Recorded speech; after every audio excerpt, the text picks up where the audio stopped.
Ya memang sih ada sempat terucap dari Jegel kan. Dia Iya. bilang, "Koh 1 juta ku garansi," kata dia. Cuma kan Mhm. dia emang penjudi kan. Mau berharap apa dari seorang penjudi kan? Iya, jadi nggak ada tuh adegan Ira ke rumah hantu tuh nggak ada gitu. Karena akan mahal itu gitu. Akan mahal sekali. Jadi Ira ke gereja aja. Ke gereja Iya, aja. lebih murah sewanya. Agak lain yang kedua juga insya Allah akan disiapkan juga dalam waktu Oke. sesegera mungkin.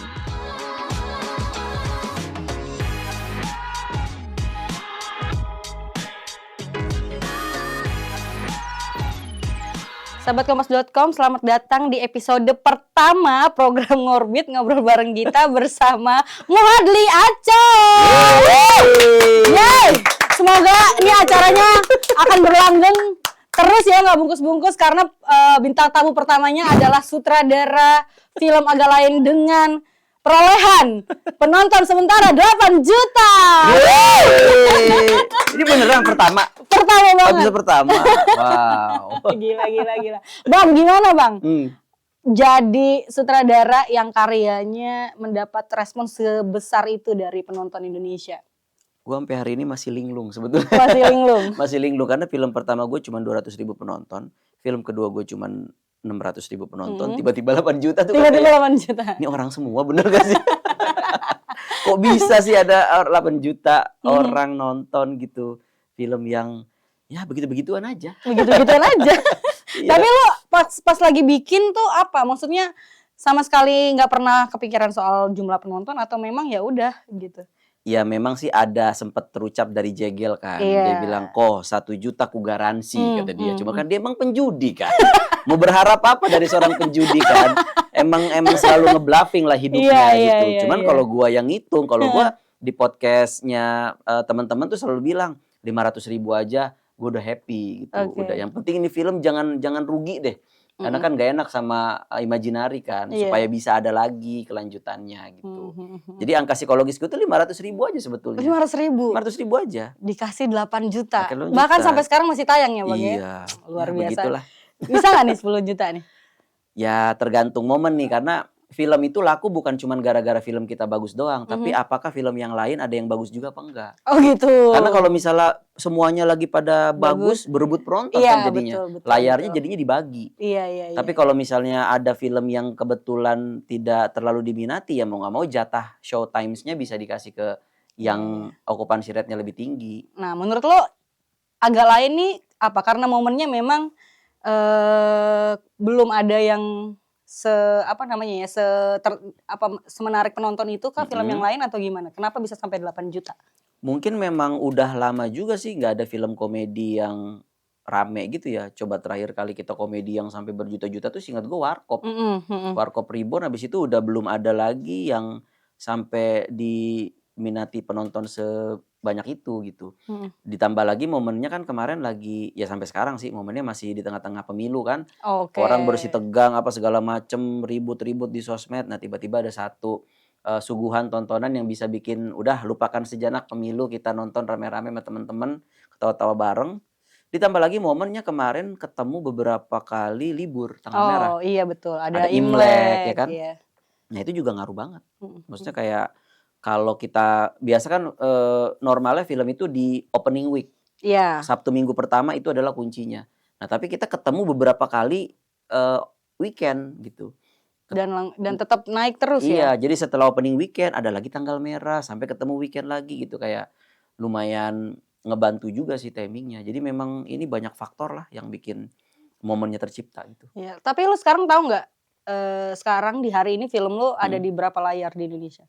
3.000-an, sekitar 3.000 showtimes lah. Masih ada 3.000-an. Iya, dari yang awalnya sempat 5.000. Oke. Jadi udah mulai berkurang karena udah mulai ada film-film Baru Hollywood ya. juga. Ya berbagi layar. Nah ntar tinggal dilihat nih kayak performance-nya nih film-film ini gimana. Karena kan kalau eksibitornya bioskop, dia kan nggak peduli filmnya apa, pokoknya yang paling banyak penontonnya itu yang gue kasih banyak layar. Jadi tinggal orang programmingnya akan ngatur nanti. Iya. Jadi kadang kita sehari dapat 5.000, besok kita dibagi dulu jadi 4.000, besoknya balik lagi 5.000, kayak gitu-gitu dari kemarin. Tapi per hari ini masih 100.000-an, bahkan kemarin weekend Sabtu 200. masih 158.000. 158.000, iya. Tapi lo karena apa namanya ya, udah sampai 8 juta. Kalau bagi lu sendiri sutradara itu angka apa Bang? Maksud gue lu jadiin satu, wih ini adalah titik lu akhirnya bisa naik level atau gimana sih kalau Buat lu? gue ya, angka mustahil sebenarnya. Iyalah, 8 juta gimana ceritanya? Warkop aja yang diperankan Vino, siapa namanya, Abimana, Bene, Jegel gitu kan. Kok 8 juta dia gimana ceritanya, kan gak masuk akal gitu. Kita kan biasanya kan formulanya film box office itu ya pemainnya memang nama besar, IP-nya IP besar yang udah diketahui orang. Dan ini 4 anak Medan doang. Gak tahu lah itu. Iya, lu mendobrak banyak stigma-stigma itu berarti. Ya gue dan mereka lah terutama gitu. Mereka yang membangun podcast dari awal gitu. Tiba-tiba apalagi produser itu kan selalu berpikir kayak ya film orang daerah, siapa lah yang mau nonton kan gitu. Nggak ke Jakarta-Jakartaan gitu. Wajah-wajahnya juga ya aktor-aktor layer 2, layer 3 lah gitu. Iya, yang biasa jadi supporting film-film kok tiba-tiba jadi pemain utama gitu. Ya udah, tapi ternyata dengan momen yang tepat, cerita yang tepat, chemistry yang bagus ya bisa-bisa aja ternyata gitu. Iya. Mungkin penontonnya juga udah lebih melek film lah sekarang. Iya Mereka sih. udah nggak terlalu lihat-lihat siapa yang main, tapi ya kalau bagus ya bagus aja gitu. Kayaknya. Tapi ini kan lu kan udah apa namanya mengangkat sudut pandang budaya ya orang Batak. Tapi menurut lu sendiri ada keuntungan gak sih Bang ketika lu khususnya orang budaya Batak deh ketika lu bikin, apalagi lu udah 2 kali. Ya kan sebelumnya Induk Gajah gitu kan. Wis. Saya pernah denger itu. Siapa ya nama orangnya? Sebelumnya Induk Gajah terus sekarang lu tulis bikin agak lain. Menurut lu itu bisa jadi keuntungan tersendiri gak sih?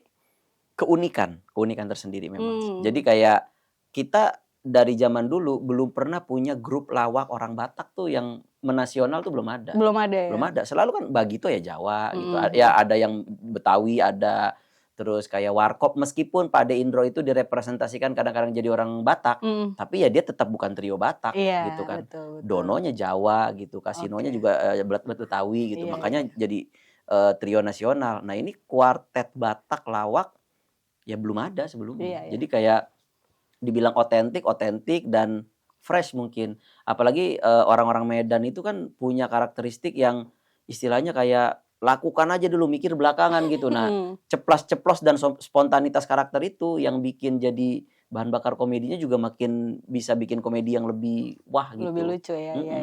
Ya, jadi orang Batak semua suara di Indonesia ini adalah waktu kita. Iya, ayo kita daftar jadi orang Batak. Nggak bisa ya? Bisa aja. Bisa ya? Isi formulir apa gitu, ikut tes gitu nggak bisa ya? Enggak kan kemarin kalau di podcast sebelumnya yang di Hype Talk, Bang Oki kan waktu itu sempat mau dikasih marga. Iya, gue pun datang ke podcast segala yang dikasih Siregar tiba-tiba. Oh iya? Ya, gimana ceritanya? Kok mereka berhak mentasbihkan marga seseorang? Iya. Sejak kapan? Oke, kita kesampingan dulu agak lain dan dunia perbatakan ini. Kita mau lebih kenal lagi sama Muhadli Aco gitu ya. Kalau misalnya gue search di Google nih ya Bang, nama lu Muhadli Makatutu Tamalengkang.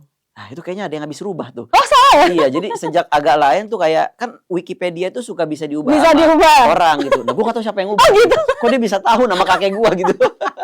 Selama ini gue singkat MT kok keluar ya. Oh, gitu. Oh. Cuman gue gak bisa ngerevisi karena bukan gue yang bikin kan kalau Wikipedia. Iya. Berarti itu nama lu asli bener? Iya, cuman bokap gue iseng naruh itu di KTP sebetulnya. Di akta kelahiran tuh nggak ada, Muhadli aja. Muhadli aja? Iya, Aco tuh panggilan gue dari kecil. Cuman gak tau gimana ceritanya bokap gue pas gue punya KTP tiba-tiba ada MT di belakangnya. Manajemen teknik apa gimana gitu. Magister teknik tiba-tiba. Ya gue juga baru tahu ternyata itu nama gabungan 2 kakek gue. Ya, satu kakek dari bapak, satu kakek dari ibu. Cuman itu cukup menyulitkan administrasi ya. Karena berbeda antara akte kelahiran dengan KTP. Jadi pas ngurus paspor tuh selalu ada satu step lagi untuk bikin pernyataan bahwa ini adalah orang yang sama. Oke. Tapi berarti lo asli mana sih Bang? Orang tua tuh Bugis. Orang tua Bugis. Dua-duanya Bugis Bone. Dua-duanya Bugis. Tapi anak-anaknya semua lahir di Jakarta. Lu berarti dari lahir di Jakarta. Besar juga di Jakarta. Iya. Gitu. Terus lu waktu itu pertama kali lu bersinggungan sama dunia entertainment tuh dari mana Bang waktu itu? Dari stand up komedi. Jadi awalnya kan Kompas TV dulu bikin stand up komedi Show ya? Suci kan, Suci Suci. Kompas TV itu kan pertama kali kan Iya, acara waktu itu. stand up di Indonesia itu pertama kali itu Suci. Nah cuman gue saat itu tuh pekerja kantoran, karena kan gue lulusan Oke. IT, ya kerja gue juga di bidang IT. Oke. 7 tahun di bidang IT, tiba-tiba lahirlah sosial media. Di sosial media gue mulai nge-tweet apa ya, nge-tweet yang lucu-lucu aja deh, karena itu yang gue suka gitu. Iya. Nge-tweet lucu tiba-tiba followernya banyak gitu, ratusan ribu. Nah terus pas Ernest ikutan Suci pertama di Kompas TV, dia tuh mau bikin komunitas bareng Radit dan 5 orang lainnya gitu.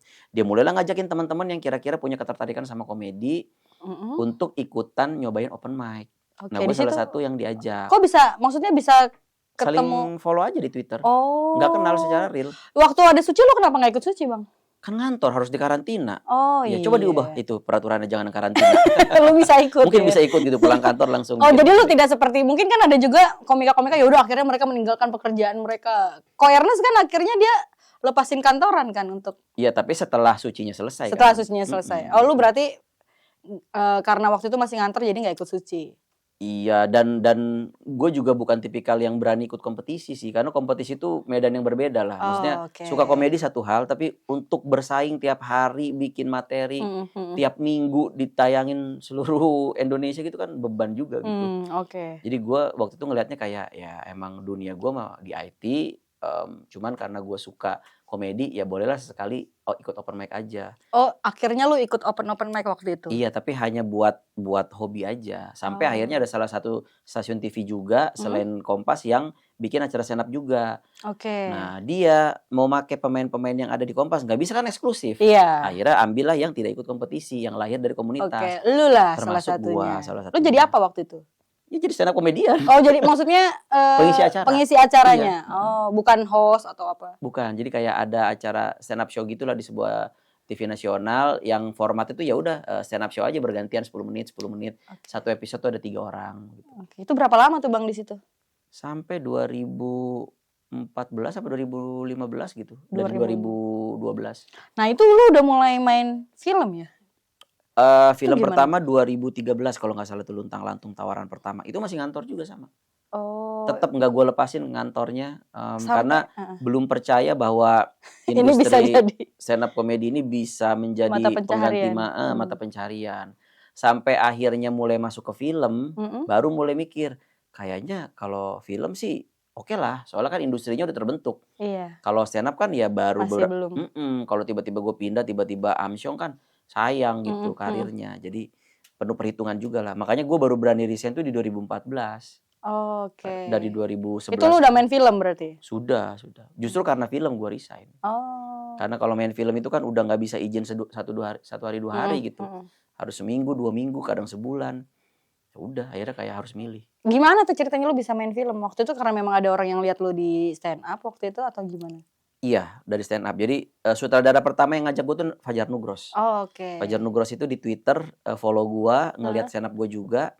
Terus dia mau bikin project film Luntang Lantung.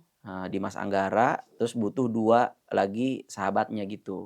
Karakternya komedi. Nah, itu syutingnya di Medan itu. Pertama kali film gue di Medan. Dan dia ngajak gue sama Lolo. Orang Batak juga tuh. Syuting di Medan gitu sama orang Batak gitu. Di situ lo jadi logat Batak atau enggak? Cuman ceritanya karakter utamanya yang diperankan oleh Dimas Anggara yang juga jadi pemeran di Induk Gajah. Banyak fun fact-nya ya. Iya benar. Ada Lolo juga di Induk Gajah gitu. Iya, jadi gue tuh kalau di Induk Gajah tuh reuni gue.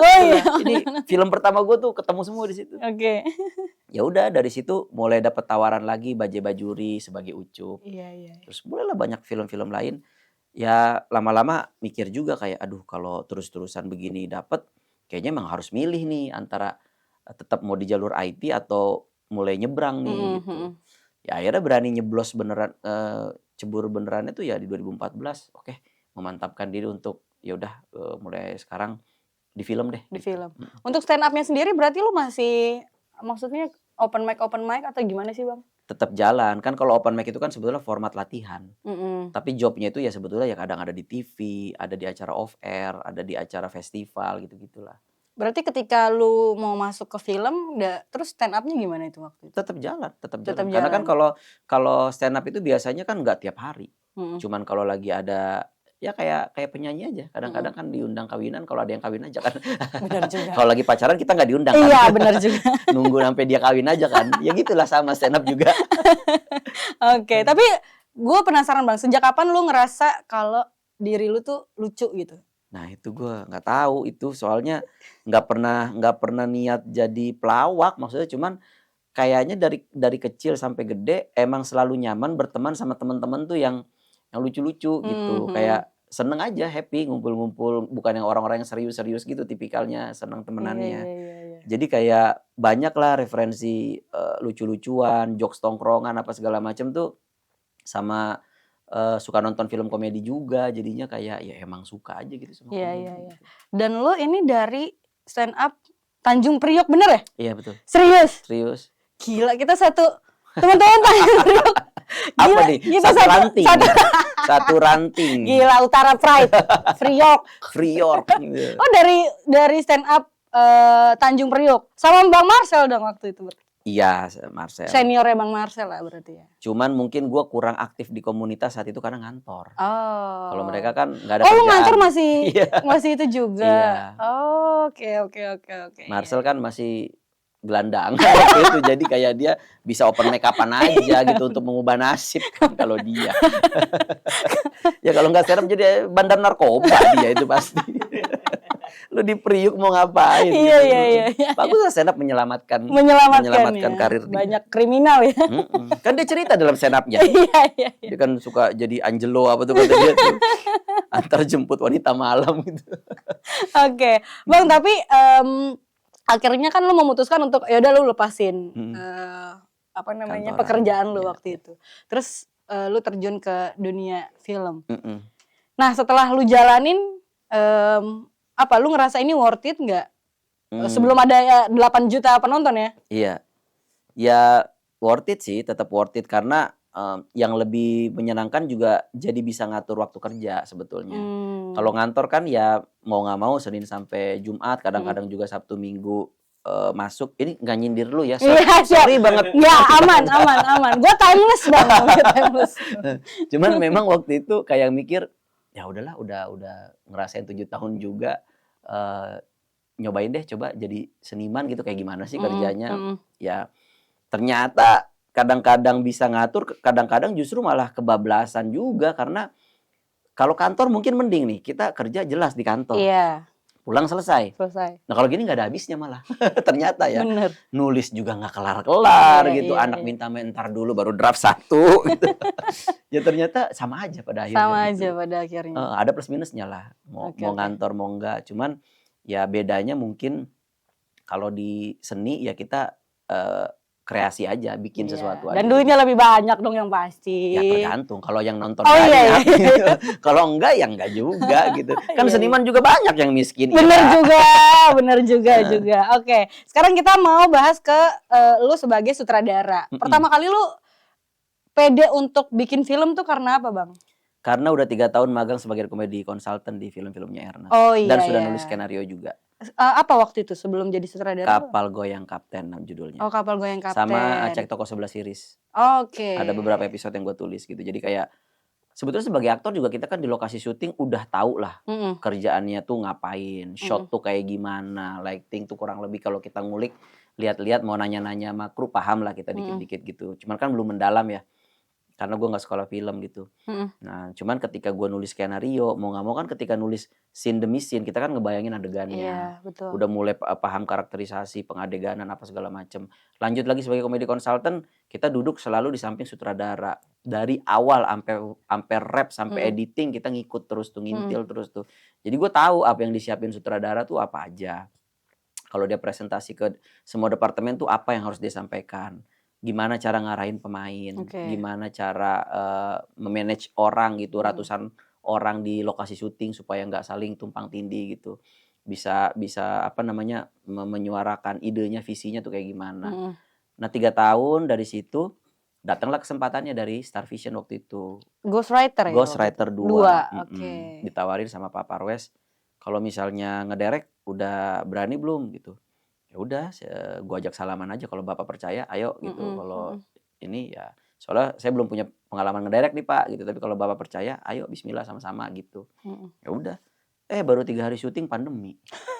Iya, baru 3 hari syuting PSBB gua. Nganggur 5 bulan tuh syuting. Iya. Nggak di-postpone dulu berarti? Iya. Oke. Itu kan ada pemeran anak SMP-nya kan. Iya. Pas udah balik dari pandemi, loh kok lu udah gede gitu kayak nggak konti nih, gimana ini? Lu cukur kumisnya cukur kumisnya tuh. Oh, jadi yang Lagi ABG-ABG-nya kan. Yang sebelum pandemi tetap dipakai tuh berarti? Iya. Oh, nggak diulang lagi dari awal? Enggak. Oke. Karena kan kita udah sempet syuting 3 hari. 3 hari tuh mahal. Iya sih. Udah sewa lokasi, udah sewa alat, udah sewa kru ratusan gitu. Bahkan kita sampai pernah udah syuting di satu rumah gara-gara warganya menolak soal COVID gitu ya. Kita diusir. Terus gimana? Ya gue nyari rumah lagi, rumah yang terus mirip. gue ngedesain rumah itu interiornya supaya gue nggak ngulang shot yang udah gue ambil.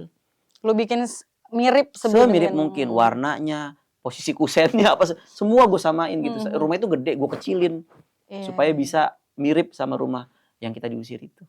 Sutradara pandemi lah berarti lu ya, bisa Iya, dibilang. makanya gue pas film pertama kok cobaannya langsung begini gitu. Syuting ke Lampung, nyebrang pulau, syuting di atas kapal feri, gantung mobil tengah hutan.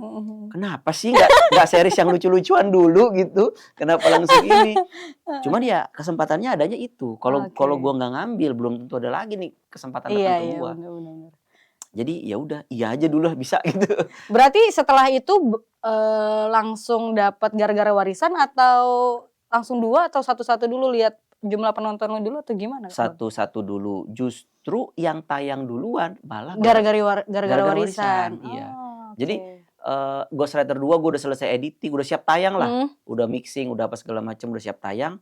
Terus dapat tawaran lagi direct drama komedi. Nah gue bikin nih drama komedi gara-gara warisan, selesai. Secara materi yang lebih pas ditayangkan untuk Lebaran itu yang gara-gara warisan. Iya. Jadi Star Vision kayak lebih pede untuk ngeluarin film Lebaran itu gara-gara warisan. Karena kayaknya ngapain lah Lebaran ngasih horor gitu, kasih film keluarga aja deh yang lucu-lucuan gitu. Keluarlah itu. Dihajar sama KKN. Iya sih waktu itu ya langsung. Iya. Lu berapa waktu itu? 600.000. 600.000. KKN 10 juta. 10 juta. Salah nih. Iya, ternyata itu juga jadi strategi ya. Maksudnya perlu ada strategi juga ya. Iya, tapi kan itu ya tugasnya produser lah. Kalau kita kan ngikut aja. Mau yang mana yang dikeluarin ini, boleh. Iya. Padahal waktu itu apa ya? Gue nonton Bang selalu. Dan itu keren banget filmnya. Sama Om almarhum Yayu Unro ya waktu itu. Iya, itu almarhum Yayu Unro di situ. Oke. Terus habis itu lu garap selanjutnya series Induk Gajah waktu itu. Tentang seorang perempuan yang ditodong harus kawin di usianya yang sudah 30 tahun. Namanya Ira Gita Sembiring. Luar biasa. Kenal gua sama orang itu ya. Iya, tapi gue harus ngomong terima kasih dulu buat Bang Aco. Boleh kasih tepuk tangan? Sama-sama. Gila. Gue sangat bersyukur gitu kalau Induk Gajah tuh dipegangnya sama Bang Aco. Gitu. Meskipun gue bingung sebetulnya ngerjain itu karena itu tuh film cewek banget. Cewek banget ya. Gue terbiasa bikin nulis tuh sesuatu yang dekat sama diri gue. Iya. Gue kan nggak pernah dijodohin, jadi gue nggak tahu gimana rasanya penderitaannya Ira apa gitu. Terus gue juga bukan orang Batak. Iya benar juga. Gue bukan orang Kristen. Iya jadi banyak sekali yang gue jauh dari cerita ini gitu. Gue juga nggak ngerti kok bisa jadi tuh filmnya. Tapi kan booming, viral. Ya alhamdulillah. Jadi ternyata memang ya pada akhirnya di luar sana selalu ada lah penonton. Selama kita bisa bikin cerita yang bisa memikat penonton ya selalu ada lah penontonnya. Gitu. Iya. Tapi ini kan pengalaman lu pertama kali bikin series ya Bang ya? Betul. Bedanya apa waktu lu bikin 2 film sebelumnya terus habis itu bikin Induk Gajah? Series tuh lebih capek karena paling pendek itu 8 episode. 8 episode paling pendek satu episode 30 menit. Iya. 30 menit itu kali 8 itu 240 menit. Jadi kalau dikonversi ke film tuh kayak 2 film. 2 film. Makanya syuting daysnya juga lebih panjang. Karakternya juga lebih banyak. Cuman mungkin secara teknis produksinya nggak ngoyo film. Oke. Karena kan kalau film kita bisa bikin sebesar apapun karena potensi nanti jadi laku besar juga ada. Iya. Kalau series itu kan ya Udah harga iya. putus, jadi ada plafon budget. Iya. Gimana caranya dengan plafon budget segini lu bisa bikin 8 episode dengan durasi per episode 30 menit. Ya udah kita akalin gitu. Iya, yang nggak ada beban jumlah penonton juga yang Iya, jadi nggak ada tuh adegan Ira ke rumah hantu tuh nggak ada gitu. Karena akan mahal itu gitu. Akan mahal sekali. Jadi Ira ke gereja aja. Ke gereja aja. Lebih murah sewanya. Gitu. Makanya kalau ngelihat series itu kan kayak nggak seru nih di rumah ini. Ya iya karena emang budgetnya tidak seseru film. Iya. Tapi ada fun fact, Bang. Jadi kan di di serial itu kan mungkin kalau buat teman-teman yang udah nonton ya ada mantan gue yang lu bikin plot twist kan. Iya. Dan ternyata ada Bang mantan. Oh beneran ada itu? Ada, gue padahal kita nggak pernah koordinasi ya. Gue nggak pernah nanya sama lu kan. Dan gue juga baru tahu dari dia tuh. Oh iya. Jadi fun fact-nya ada. Ya karena itu based on experience teman-teman gue juga sih. Banyak teman-teman gue yang juga beragama Kristen dan mengalami kesulitan nyari jodoh yang seagama. Iya. Sekalinya ada yang mualaf. Alhamdulillah gue masih Kristen, Bang. Iya gitu. Kita jadi ngomongin itu ya. Iya. Oke, balik lagi ke Bang Aco. Tapi abis kalau dari lu sendiri dalam perjalanan lu berkarir di industri ini, ada nggak masa-masa lu ngerasa kayaknya gue fail nih atau ngerasa lu nggak pede sama apa yang lu lakuin? Iya pasti gitu, apalagi pas film tayang terus kita nerima kritik. Sosial media kan wah gitu, apa nih gitu, apalagi kita bikin sequel gitu, bagusan yang pertama gitu kan. Dibanding-bandingin. Iya, jadi kayak aduh apa emang harus begini ya gitu. Cuman lama-lama ya emang inilah yang harus dihadapi gitu. Pada akhirnya penonton di luar sana nggak bisa kita atur. Iya. Mau kita bikin sehati-hati, sebagus apapun, ya tetap akan ada yang nggak suka, nggak akan bisa nyenengin semua orang. Jadi ya udahlah, berdamai aja dengan itu, kita terima aja kritiknya buat jadi bahan evaluasi buat film berikutnya. Gitu. Tapi lu baca-bacain kritik itu atau gimana? Yang masuk akal gue baca, yang jelek gue blok. Enggak, karena gue bisa bedain mana yang memang dia pengen ngekritik, mana yang emang cuman pengen film brengsek gitu aja. Itu kan nggak ada isi kritiknya. Cuman pengen ini doang gitu. Ya kalau kayak gitu mah nggak usah gue dengerin. Tapi kalau misalnya ada yang kayaknya ini terlalu cepat dia resolusinya. Masa tiba-tiba langsung begini? Masa tiba-tiba dia langsung memaafkan? Masa tiba-tiba itu masuk akal. Okay. Oh iya benar juga. Kemarin yang Induk Gajah, sorry bukan Induk Gajah ya. Jangan Induk Gajah terus tolong Ira. Kemarin Agak Lain sempat ada kritik juga nggak? Banyak karena kan di Agak Lain itu kan ada karakter disabilitas, ada juga pelakor, terus adegan yang agak lain lah pokoknya memang mendobrak pakem-pakem film selama ini memang, cuman ya buat gua karakternya Agak Lain tuh ya memang begitu. Yang jelas gue cuma berharap orang tuh bisa ngelihat, bisa membedakan mana film yang propaganda, mana yang memotret realita. Nah film gue tuh memotret realita, bukan gue mengendorse apa yang terjadi di dalamnya. Gue nggak mungkin sepakat dengan orang yang ngubur diam-diam gitu. Sama seperti orang bikin film action, bukan berarti sutradara setuju dengan ngegorok-gorok orang, enggak gitu. Cuman dia lagi mengadegankan, memotret keadaan, ada loh peristiwa kayak gini. Ya sama, gue juga sedang memotret sebuah peristiwa bahwa di kehidupan kita sehari-hari tuh ya kita nggak lepas dari karakter disabilitas tuh, mereka bagian dari kita. Dan mereka bekerja dengan orang yang tidak disabilitas juga itu terjadi. Jadi maksud gue ngapain diumpetin? Gue malah justru pengen merangkul mereka. Ya realita kita tuh kayak gini. Di masyarakat tuh, di pasar malam tuh ada orang pakai pakaian waria terus dilempar-lemparin basah-basah. Itu ada. Bukan berarti gue setuju tapi gue memotret gitunya gitu. Bukan sedang pengen menggurui moral harus begini harus begitu, bukan gitu. Tapi ya gue harus memotret itu seril mungkin, bahwa pasar malam seperti itu, terus bahwa ada orang-orang di sekitar kita juga yang kerja karyawannya disabilitas, ya gue merangkul itu semua gitu.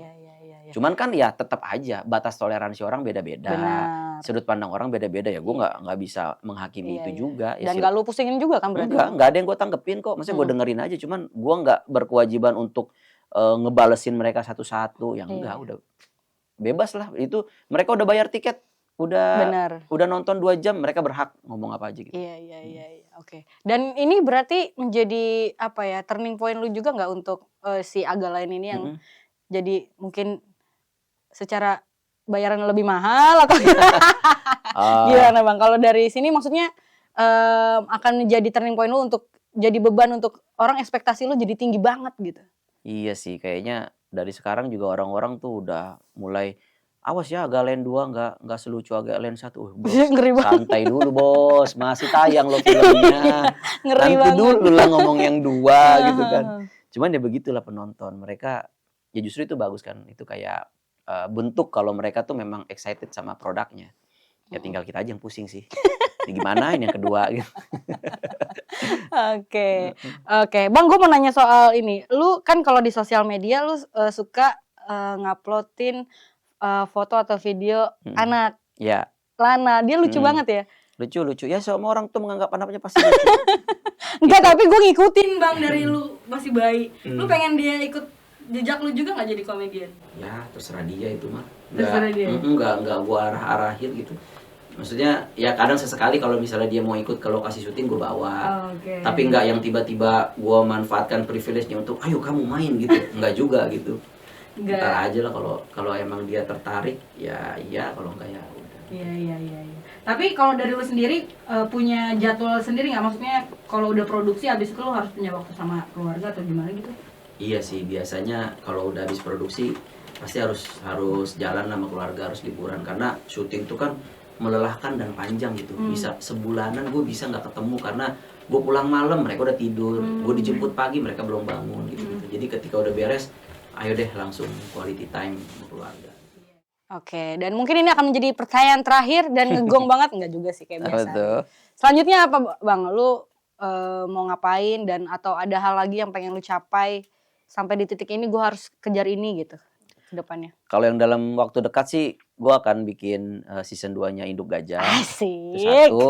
Terus ya agak lain yang kedua juga insya Allah akan disiapkan juga dalam waktu sesegera mungkin gitu. Mantap. Ya yang dekat itu dulu sih gitu. Itu dulu ya. Nanti yang target-target jauhnya ya kita sambil lihat aja lah. Lihat ya. Apa. Tapi lu ini nggak apa namanya kalau keberatan nggak kalau misalnya nanti orang nge-labelin lu sebagai sutradara spesialis orang Batak gitu atau suku Batak? Nggak apa-apa juga sih. Nggak apa-apa juga Nggak ya. apa juga. Jadi siapa tahu nanti setiap ada orang yang mau Pak Luhut gitu misalnya kan mau bikin film dokumenter gitu. Iya. Ya nggak apa-apa. Nggak apa-apa lah ya, diterima aja ya. Oke, kasih tepuk tangan dulu buat Bang Adi Acol. Ya, terima kasih, sukses terus Bang Acol. Sama-sama, terima kasih. Untuk Induk Gajah 2-nya juga sukses. Siap. Boleh di-spill nggak sampai sejauh mana sekarang? Sekarang udah proses reading terakhir, udah sisa beberapa hari lagi mau syuting sih. Syutingnya di dalam waktu beberapa hari ke depan ini akan mulai syuting. Ditunggu ya para Siap. fansnya Induk Gajah. Tapi gara-gara Bang Aco followers gue naik Bang, jadi 2.000. 2.000. Emang tadinya berapa? Tadinya di bawah 1.000. Oh gitu, lumayan lah ya. Oke, sukses terus Bang Aco. Terima kasih. Sampai ketemu lagi. Pokoknya untuk agak lain berdoa supaya sampai 10 juta, amin. Amin. Pengen kan Bang 10 juta Bang? Pengen lah. Pengen ya. Iya. Jadi nomor 1 ya kan. Oke, sukses Bang. Sampai ketemu lagi dan Terima kasih. untuk teman-teman sahabat Kompas semua, jangan lupa nontonin terus gue pengen ngomongin Induk Gajah nih. Nontonin terus video-video menarik hanya di hypekompas.com. Dadah. Bye.